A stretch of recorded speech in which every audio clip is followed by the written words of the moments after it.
오늘 이 비유는 씨 자라는 비유입니다. 씨 뿌리는 비유와 포인트, 강조하는 점이 다릅니다. 씨 뿌리는 비유는 밭이 중요하다. 그래서 돌짝밭, 또 가시밭, 또 옥토, 이 밭이 중요하다.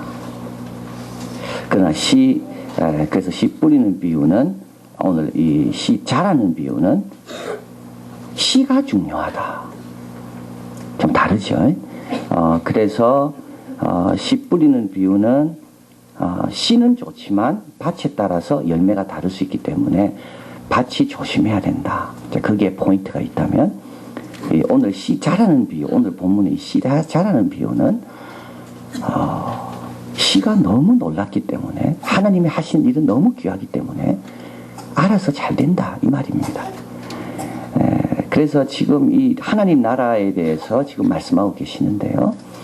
이제 하나님 나라는 내가 경험하려면 내가 옥토 같은 밭이 돼야지 경험을 더 할 수 있다는 거고요. 또 이것은 이제 하나님 나라의 일꾼을 가리켜서 하는 말입니다. 그래서 내 안에서는 내가 열심히 해야 되는 거고, 또 한 가지, 내가 하나님의 일꾼이라면 옆에서 바라볼 때 하나님 나라는 그렇게 내 도움 없이도 왕성하게 확장된다. 그래서 지금 제자들은 이런 생각을 하고 있는 겁니다. 와, 그러면 하나님 나라에서 내가 뭘 할 수 있을까? 내가 뭘 기여할 수 있을까? 하나님 나라가 나의 무슨 도움을 필요로 할까? 예수님 말씀합니다. 아무 도움 필요 없다고. 씨는 스스로 자란다고. 씨가 놀라운 거라고. 씨는 하나님이 뿌렸기 때문에 하나님이 자라게 하신다고. 그래서 이 비유는 두 가지를 말합니다. 하나는 뭐냐면 씨의 놀라움입니다. 씨의 놀라움. 씨가 스스로 자라고 이삭이 되고 열매가 되고 추수 때까지. 여기에 농부는 옆에 없습니다. 농부 없어도 된다는 겁니다. 그래서 이 비유는 씨의 놀라움, 또 한 가지는 농부의 무능함. 농부는 뿌려놓고 잔다 돼 있잖아요. 농부는 잘 수밖에 없어요. 피곤하니까. 농부는 항상 깨어있지 못해요. 농부는 이 씨가 어떻게 자라는지 모른다고 되어 있습니다. 농부는 모르는 거 많습니다. 농부의 무능함. 이삭이 날 때, 또 싹이 날 때 옆에 농부는 없습니다. 농부 없어도 이삭 나고 싹 납니다. 농부 없어도 열매 맺습니다. 농부의 무능함. 우리 하나님이 하신 것은 하나님이 이루어 가신다. 여러분, 하나님의 나라는 누구 나라죠? 하나님 나라죠. 그렇기 때문에 하나님이 이루어 가시는 겁니다. 우리가 할 일은 뭐가 있나요? 첫째, 평안하라. 자도 된다. 여러분, 잠오면 자도 되는 겁니다. 몰라도 됩니다. 다 알라고 하지 마세요. 이 농부는 모른다 돼 있어요. 몰라도 때가 되면 싹이 나고, 때가 되면 이삭이 나고, 때가 되면 열매 자라는 거예요. 우리 예수님 마태복음에서 말씀, 공중의 새를 보라. 심지도 않고 거두지도 않고 창고에 모아 들지도 아니하되 너희 천부께서 기르신다. 너희들은 이것들보다 귀하지 않냐? 누가 염려함으로 키를 한 자나 더하게 할 수 있냐? 들의 백합 한번 보라. 수고도 아니하고 길쌈도 아니한다. 오늘 있다 내일 아궁이에 던지는 들풀도 하나님이 이렇게 입히신다. 하물며 너희일까 보냐? 믿음이 없는 자들아. 오늘 같으면 주님께서 우리의 몸을 보라고 말씀하실 겁니다. 들의 백합화, 공중의 새 말고 너희 몸을 봐라. 우리 몸에는 600조의 세포가 있습니다. 지구상에 있는 모든 사람 1만 배나 되는 숫자의 세포들이 우리 몸에 있습니다. 이 세포들은 10개의 신체기관으로 분류됩니다. 골격, 근육, 순환기, 신경계, 호흡기, 소화기관, 배설기관, 생식기관, 내부균계, 면역계. 여러분, 이 모든 것이 통합되고 융합되고 동력을 얻어서 오늘 우리가 이곳에 와 있는 겁니다. 놀라운 거 아닙니까? 세포 하나하나 우리가 다 합니까? 세포 하나하나 상태를 다 우리가 점검해야 됩니까? 못합니다. 또 안 해도 됩니다.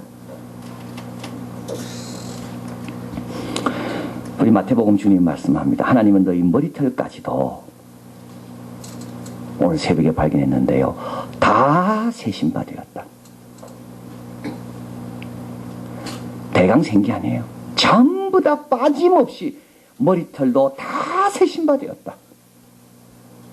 이미 다 세셨다는 겁니다. 이미 다 알고 계신다는 거예요.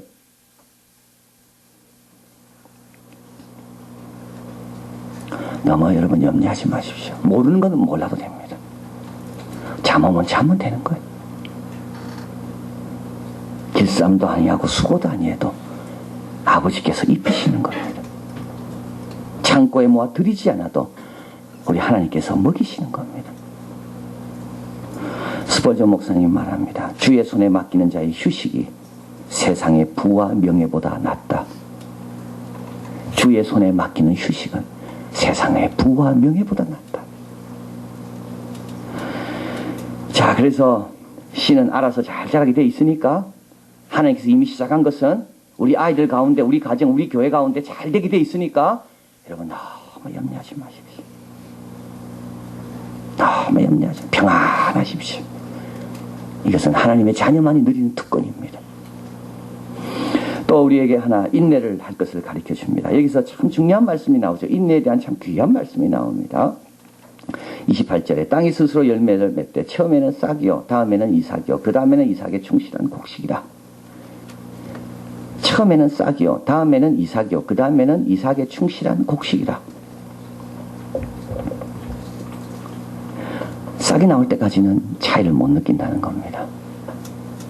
그러다 싹이 나오면 와 잘하고 있었구나를 알게 되는 겁니다. 그 다음에 또요 싹이 나오면 이삭이 나올 때까지는 이게 잘하나 안 잘하나 잘 몰라요. 그러나 이삭이 딱 나올 때 되면 와 얘가 잘하고 있었구나 알게 되는 겁니다. 이삭이 나오고 그 다음에 또 잘 몰라요. 매일매일 봐도 몰라요. 그러나 또 열매 맺을 때 되면 야 얘가 또 잘하고 있었구나. 여러분 인내를 잘하려면요 매일매일 봐서는 인내 못합니다. 그래서 어리석은 사람은 어제와 오늘을 비교하는 사람은 어리석다 그럽니다. 지혜로운 사람은요 이 세대와 이전 세대를 비교하는 겁니다. 그러면 하나님께서 얼마나 우리를 축복하시는지 알게 됩니다. 우리 대한민국을 30년 전과 지금 비교하는 사람은 우리가 얼마나 복받은지 알 겁니다.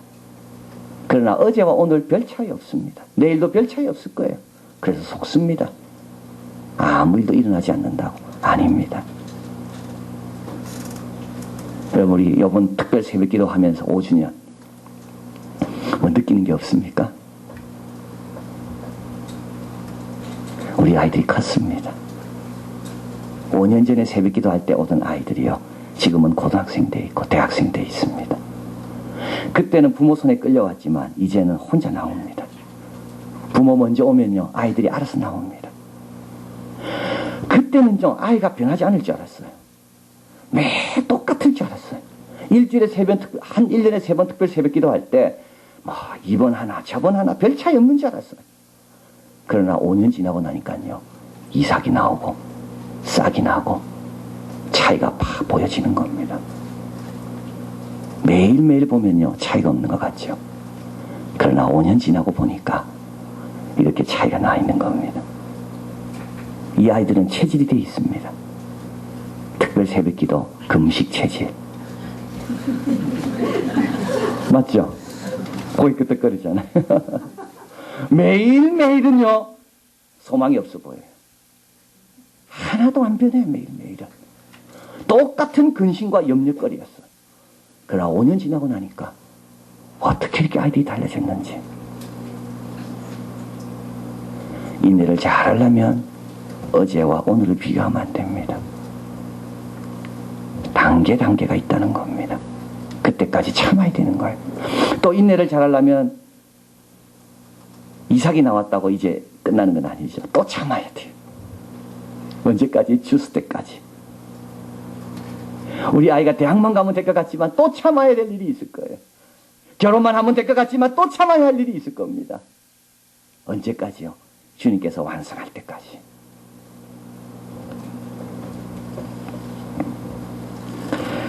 자, 그래서 열매라는 것은 일정한 기간 후에 알아볼 수가 있다. 그것을 기억하고 인내하면 된다.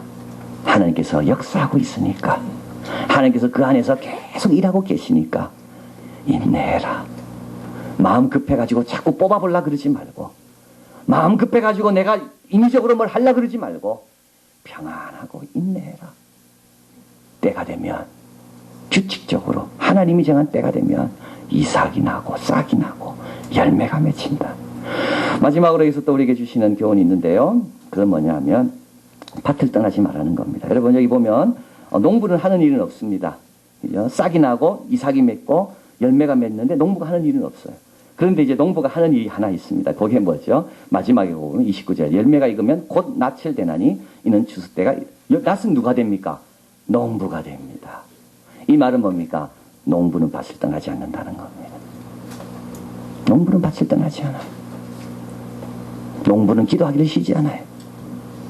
농부는 자기가 해야 될 일을 하기를 쉬지 않아요. 여기 밤낮 자고 깨고 하는 말이 나옵니다. 무슨 뜻입니까? 아주 반복되고 단조로운 겁니다. 농부는 그걸 이겨내야 되는 거예요. 반복하고 단조로운 거예요.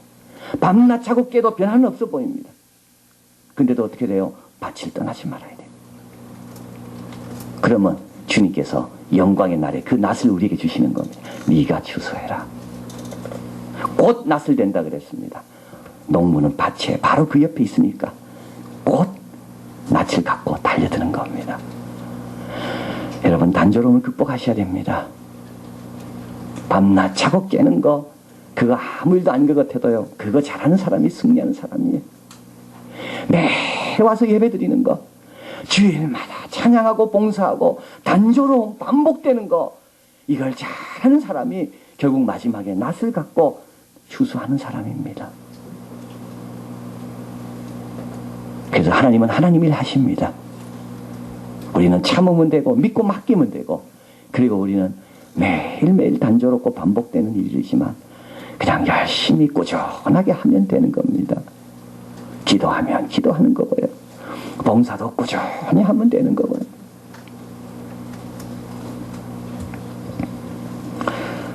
독일의 신학자 예레미야스는 예수의 비유에서 다음과 같이 말합니다. 이 씨는 가장 작은 거지만 이미 가장 큰 것을 태동하고 있고 이 씨는 시작을 보여주지만 이미 마지막을 내포하고 있다.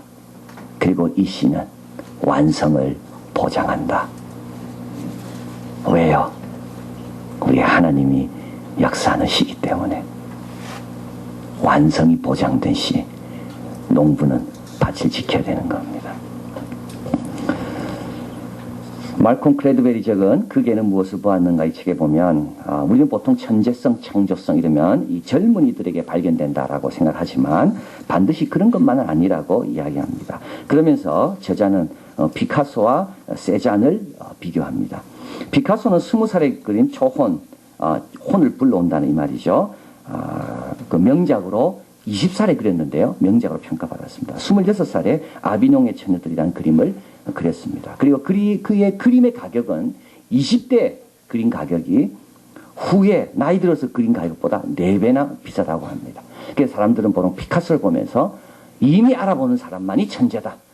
천재는 조기에 발견되고 창조성이라는 것은 젊을 때만 나온다. 그러나 세잔의 경우는 다르다는 겁니다. 오르세 미술관에 전시된 그의 작품 모두가 그의 말기에 그려진 작품이다. 세잔은 젊을 때 그림을 그릴 줄 몰랐습니다. 그래서 고등학교 진로 상담 교사는 그에게 그림을 그리지 말고 그 아버지는 은행가였기 때문에 너도 회계를 배워가지고 좀 금융업이나 이런 데 가는 게 좋겠다라고 선생님은 조언했습니다. 그러나 에밀 졸라는 세잔을 파리로 부릅니다. 그리고 후견인 역할을 해줍니다. 카미우 피사로 그림을 그리는 방법을 세잔에게 가르쳐줍니다. 앙브로아스 블라르 세잔이 63세 때 처음으로 개인전을 열 수 있도록 도와줍니다. 이 블라르는 아침 8시부터 11시 30분까지 한 번도 쉬지 않고 세잔 앞에서 모델이 되어서 150번 세잔이 그렸다가 접었다 그렸다 접었다 하는 것을 끝까지 견뎌줍니다. 세잔의 아버지 세잔이 22살 때 고향을 떠난 후부터 생활비를 전체를 다 아버지가 도와줍니다. 세잔의 사례는 섣부른 판단 때문에 열매를 맺지 못할 수 있음을 보여준다고 저자는 말합니다. 그에게 격려해주고 기다려줬던 사람이 없었더라면 세잔은 격리 업무로 일생을 마쳤을 것이다. 섣불리 판단하지 마라. 그 말입니다. 그러나 여기서 더 중요한 교훈이 있습니다. 그건 뭡니까? 이 후견인들입니다. 이들은 보통 사람들이 아닙니다. 이 사람들은 세잔 말고도 유명해질 수 있었던 사람. 에밀 졸라, 프랑스의 유명한 소설가며 비평가였습니다. 그의 아버지 대단한 부자였습니다. 그런데 여러분, 세잔에는 이런 든든한 후견인이 있었기 때문에 그를 믿고 맡기며 63세 첫 개인전을 낼 때까지 열심히 그림을 그렸다는 겁니다. 후견자가 누구냐? 이게 중요하다는 겁니다. 형제성은 세잔의 경우 만들어진다. 하나님 나라의 후견자는 하나님입니다. 우리 교회의 후견자는 하나님이에요. 우리 자녀들의 후견자는 하나님이에요. 우리 하나님은 지금도 쉬지 않고 졸지 아니하시고 이 시가 자라도록 보호하시고 지키시고 도우시는 최고의 후견자. 그래서 우리는 뭐 하면 됩니까? 좀 평안하십시오. 좀 평안하세요. 좀 여유를 가지세요. 그리고 인내하십시오. 한 박자 늦게 반응하세요. 하나님 앞에 한 번 더 기도하세요. 그리고 밭을 떠나지 않는 겁니다. 추수 때는 반드시 올 겁니다. 그리고 주님께서 찾으실 거예요. 이 낫을 내가 줘야 되는데 그때 그 낫을 곧 받아드는 저와 여러분 다 되시기를 진심으로 바랍니다. 기도하겠습니다.